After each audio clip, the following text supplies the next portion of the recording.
Joining me now from the Maxim Institute, Thomas Scrimgeour. Thomas, nice to chat with you. Thanks for having me, Andrew.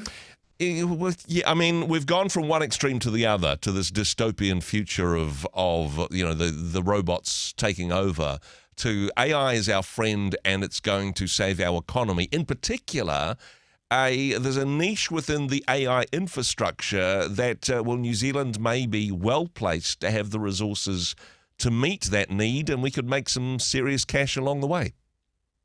Yeah, for sure. So what we're talking about here is what's known as data centers. So often when we start a conversation about artificial intelligence, AI, people are already thinking about digital things, a software interface, a computer program. Yep. But we always have to keep in mind that all of this computation has to happen somewhere. And that's true not just of AI. Think of a Google search. Where does a Google search happen? It doesn't actually happen in your laptop or in your phone. Yep. What happens is you send a query to somewhere in the world, and there are these massive servers that are running compute power. Now, with artificial intelligence, that is scaled up rapidly. And so data centers are exploding around the world. Exploding as in we're getting a lot more of them. They're not blowing up. But we're needing more and more computing power to run these artificial intelligence tools. And that's a really interesting economic opportunity because New Zealand is actually a really good place in many respects to build data centers.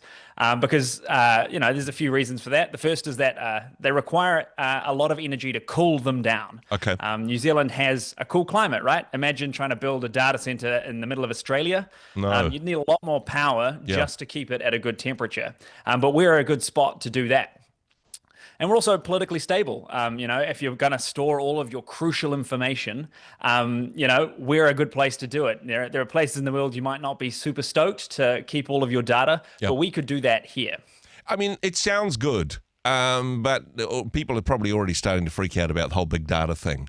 And who's going to be controlling our data. But you make a good point. If it's going to be stored anywhere, then closer to home is good. Is our isolation in some ways a disadvantage? I know it's not the bad old days where it took 6 months for a postcard to come from Europe. However, is our isolation part of the problem? If the data is stored here, then it's not as directly connected with some of the big networks, the big engines that it's driving? So certainly our isolation is a big part of I think we have to navigate, but it's both a strength and a weakness. Obviously, because we are out of the way, there is a risk that transmission time, if you're a computer gamer, you might call lag or ping, but the time it takes for data to get from A to B, we're further away. And so making sure that we have really good connectivity is pretty crucial for making sure these can run here, particularly because a lot of the things that data centers are used for, timing is everything. So for your general chat GPT conversation, a sort of half-second delay doesn't matter too much. But if it's the stock market, that half second might be the difference between a tremendous amount of money. Yeah, no. But us being out of the way is also a feature. These are highly sensitive pieces of infrastructure because they carry such important information. And so actually there are parts of the world that are probably too central and too many people are interested in that you really wouldn't want to put your data in. And so New Zealand being seen as stable, independent, and out of the way will be really good for certain types of data center operations. What... In terms of building these, because there's a couple of fishhooks on it. Firstly, the cost of building's gone through the roof. If you're going to need a large building to host these, we don't have the infrastructure in place at the moment. By the time we catch up on that one, even if they greenlit this tomorrow, it will take a while to get things in place. And, of course, in the global market, there's a few other competitors that would be interested in this business. Absolutely. So building is one of the key things that does take a reasonable amount of time in New Zealand. So figuring out how to build these quickly will be pretty key, because typically what you do is you don't just put these computers in existing buildings, you build custom warehouses for them because they need such specific temperature control. They're pretty serious industrial infrastructure. So getting on top of how long it takes and delays in building is pretty key. That's an ongoing conversation in New Zealand about how long it takes to build things. But it's important to remember this is already happening in New Zealand. alongside a bunch of smaller local companies, both Amazon Web Services and Microsoft are already investing here. Okay. Microsoft's facility is upwards of $1 billion, and Amazon Web Services are hoping to invest over $8 billion over the next 15 years in theirs. So it's a really large industry that is already happening. And these are the big names, really. I suppose they sound like big numbers, but it's pocket change for them, and they're going to need that type of infrastructure investment to stay ahead of their competitors. We can help them out in that regard.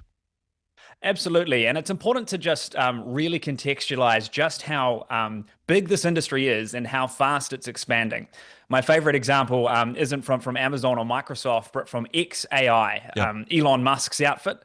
And they were wanting to increase their computer power for their artificial intelligence model. And so they decided to build the world's biggest computer, the world's biggest data center, 100,000 graphics processing units, essentially 100,000 little computers. Wow. They built it in just 122 days. And then immediately it wasn't big enough, so they doubled its size.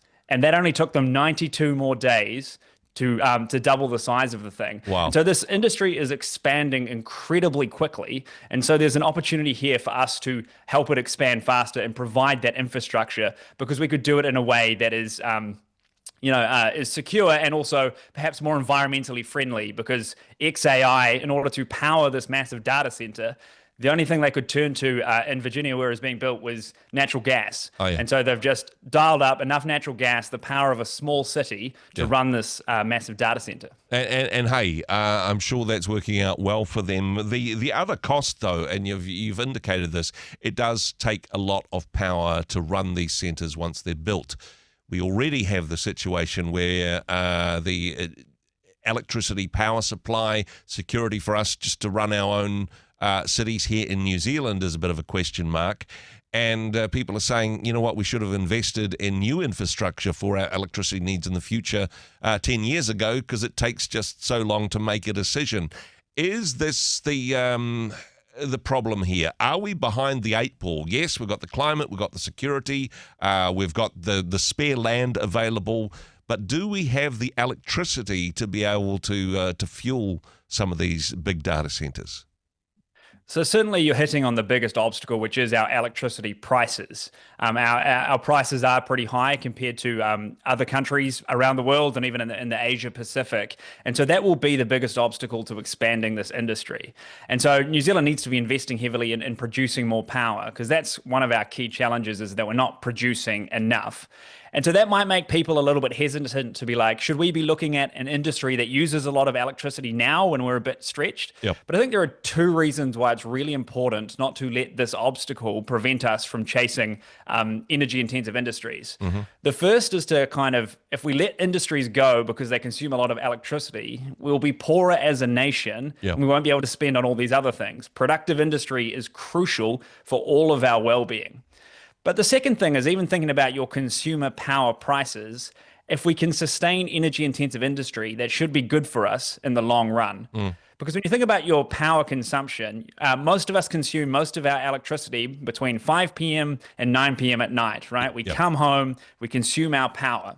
And we need to build these electricity systems to handle peak demand when we're all using power. Yep. If we don't have a lot of baseload power consumption from industry, it means the difference between the bottom and the top of our power consumption is a huge percentage. Yeah. If there is a really steep jump from low consumption to high consumption, we have to build for the really high consumption, but we don't get to use it most of the time. Hey, so one cold night and we crash the grid, basically. We've seen this before recently. Absolutely. One cold night and everything gets threatened. But if we have the energy to sustain a large baseload demand of these industries, the spike is smaller as a percentage of overall usage. Mm-hmm. So it's actually easier to manage, and it spreads the fixed costs of all of those infrastructure out over more consumers. And so it is actually really important to not run away from energy intensive industry, even for consumers who want to keep their own house prices down, power prices down. Maybe a bit cynical on this one, but I can see where this is going. Elon Musk will get a massive subsidy, and really cheap power to invest in New Zealand Tiwai Point styles. Meanwhile, there'll be pensioners in New Zealand who have to turn off their hot water cylinders at night because they can't afford to pay the price, because supply and demand means that the prices are going up.